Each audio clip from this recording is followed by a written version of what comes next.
Tegemist on haridusteenuste haldamissüsteemiga. Selles videos käsitleme huvikooli esindaja õigustes päeviku märkuseid. Märkuseid saavad näha kõik, kellel on ligipääs päevikule.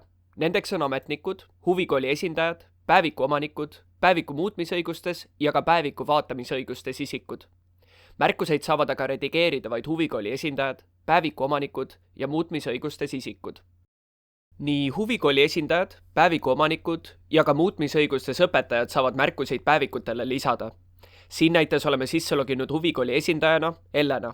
Vaatame lähemalt, kus ja kuidas saame märkuse lisada. Küljepealsest menüüst ongi juba päevikud nupp nähtav. Sellele vajutades avaneb päevikud vaade.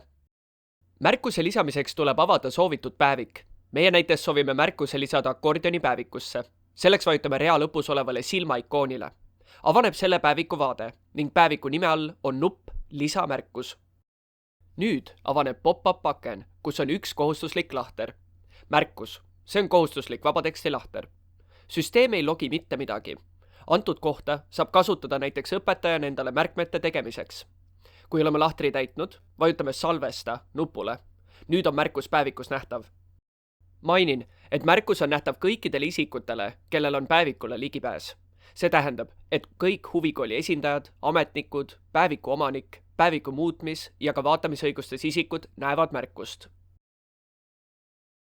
Kui on soov märkust muuta või kustutada, tuleb vajutada nupule Muuda märkust. Nupule vajutades avaneb pop-up aken, kus on eeltäidetult olemasolev märkus. Soovides märkust muuta, on võimalik vabateksti lahtris teha muudatused ja vajutada nupule Salvesta. Kui on soov aga märkus eemaldada, siis tuleb antud pop-up aknas märkus ära kustutada ning vajutada nupule Salvesta.